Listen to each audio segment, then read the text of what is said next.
All right, back here on Inside Wrestling Radio, and today on the telephone we have AJ Kirch. AJ, of course, cast of this year's Tough Enough, went out at the 8th week, I believe it was. AJ is actually a resident of California and has worked on the independent scene for about 5 years. He is a co-holder of the APW All-Pro Wrestling Tag Team Championship. AJ also has a bachelor's degree in communication studies, and he currently lives in California, and this year, like I said, was a member of the Tough Enough cast of 2011. Right now, welcome to the program, AJ Kirch. AJ, how you doing, man? I'm doing real good. Thank you for having me on the show. Man, I greatly appreciate you coming on. And we had Jeremiah on a few weeks ago, and really interesting guy, man. Before we get into this thing here, what was your thoughts on Jeremiah? Jeremiah was great. He was always a blast. He's real charismatic, real down-to-earth guy, real humble, and just a freak athlete.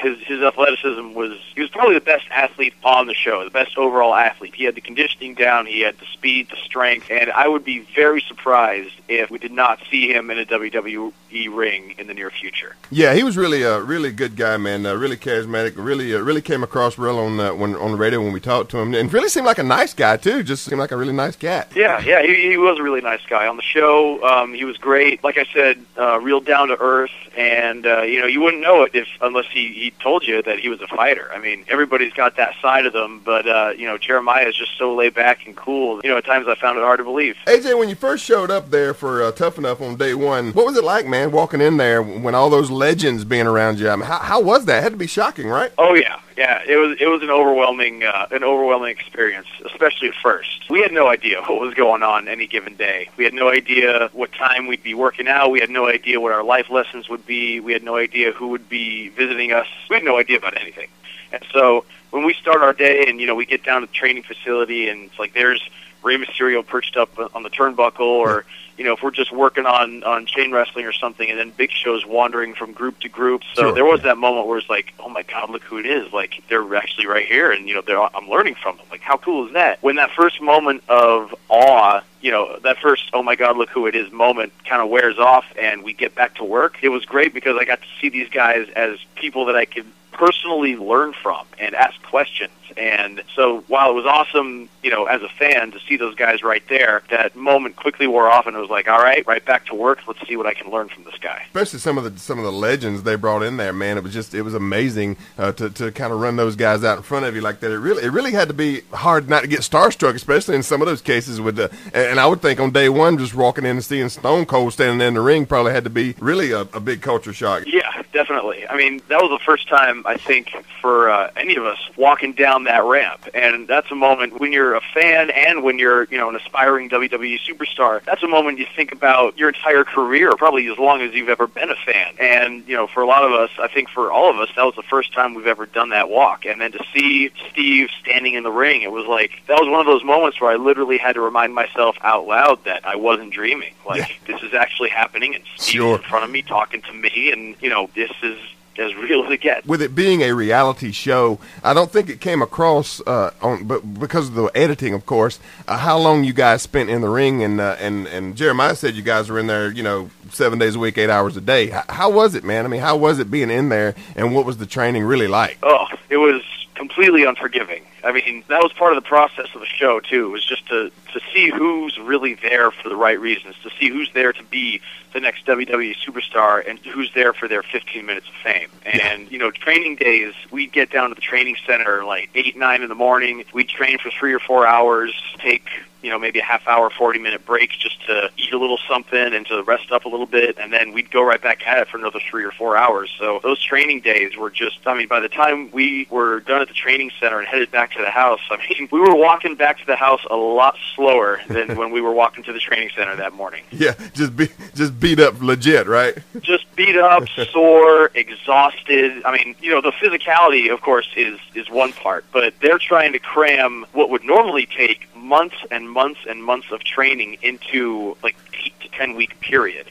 And so to go through all the physical challenges of Tough Enough was one thing, but we're also trying to absorb all this information that even guys with experience, things we'd never considered because we've never had training like this. We're getting training from Bill DeMott, Trish Stratus, Booker T, and arguably the biggest icon in the history of sports entertainment, Stone Cold Steve Austin. So we have not only all these physical challenges coming at us, but we have an insane amount of information to absorb as well. Talked about it here on this program before as far as the training aspect of it goes. One of the things you just said that really piqued my interest was the fact that it does, in fact, take months and in some cases years, man, to truly learn your craft. And I think a lot of people may have gotten the wrong idea in an 8-week show or a 10-week show, or whatever it was there on Tough Enough. Oh, I can be a professional wrestler. Well, no, you can't. Right. And for me, I mean, my training, when I first wanted to get into business, I didn't have a professional match for 2 years, and that was because of a couple things. That was because 6 weeks into training, I broke my ankle trying a move that I wasn't ready to try, and it was a stupid mistake, but in retrospect, it was a mistake I'm very glad I made when I did, because it was a lesson I learned early on in my career, and a lesson I just had to learn the hard way to really make it click. Yeah. And then as that was healing up and I was getting back on my feet, I learned to become a referee as well, which got me real comfortable being in front of a crowd and learning, what goes on to put a match together. For anyone who's listening who has aspirations to one day get in the ring, I suggest learning to be a referee first, so that by the time you're ready to, strap those boots on and actually get in the ring and perform, you're far more comfortable being in front of a crowd, and you have a better idea about, how to read them and just what goes on during a match. Absolutely, and a good referee, I've always said, can make or break a match. I mean, a real good referee is a lot of people don't realize how much of an important role a good referee plays in a match. AJ, you went out in week 8 there, and before that, I don't think you were actually in the bottom 3 at any time before you went out, were you? I was, actually. Oh, yeah. I don't recall specifically which week it was. It was somewhere towards, I think, just the meat of the episode. It was either probably 5 or 6. I was in the bottom 3 with Eric and Evie, and it was the first week, I think, Steve surprised everybody with a double elimination. Yeah. So I was the only one left standing after my first time in the bottom 3.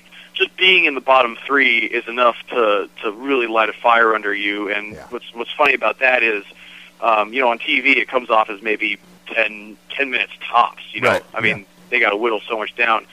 When you're actually down there, we were down there for, 45 minutes, close to an hour. Really? And it was the most, nerve-wracking, intense, and, it's completely quiet. There's no music going on. It's just quiet with Stone Cold Steve Austin standing right in front of you, and you're basically got to kind of hang him out there a little bit and let him know why you need to stay. But he is such a force and such an intense presence that, that alone made it probably one of the most intense hours of my life. Yeah. Oh, I can imagine, like you said, and it goes back to the editing portion of it. You just don't realize what they put you guys through. We don't see that. We don't see what actually occurs. We just see kind of what they whittle it down to. So you're in the ring about an hour, kind of just getting looked over by Stone Cold. Yeah, we're in the ring, for about an hour getting grilled. Yeah. He's asking us the tough questions. Sometimes he forces people to throw friends, competitors under the bus to see what they do. He tries to fire them up like he did Andy in episode 8, got Andy fired up. But he's so good at just creating a mood and creating an attitude that, he'll come out and he won't say anything for maybe 5 or 6 minutes. He'll just pace up and down in front of the bottom 3, and he might look at you and then look down at your belt and then look at somebody else and look at their belt, and he was really good at just drawing it out and making, at least for the contestants, as just agonizingly nerve-wracking as possible. Yeah, dude. I think you hit it on the head right there. That's got to be absolutely just terrifying to stand there not knowing your fate, bro. I can't imagine that. Yeah. It was the whole experience was just a different world. For us, we were on lockdown pretty much wherever we went. We had no TV. We had no laptops, no cell phones, no iPods, no video. We had nothing. And so, as far as we were concerned, the rest of the world didn't exist. And when somebody got eliminated, we didn't see them again.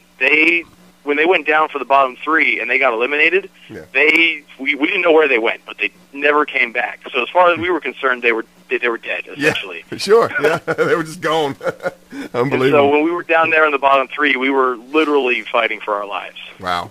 AJ, we're up on a break right now. When we get back from the break, I want to talk to you a little bit about the trainers and who you felt like you got the most out of. And I also want to get your opinion on the winner, Andy, and what your thought is on him. All that and more when we get back from the break right here with AJ Kirch on Inside Wrestling Radio.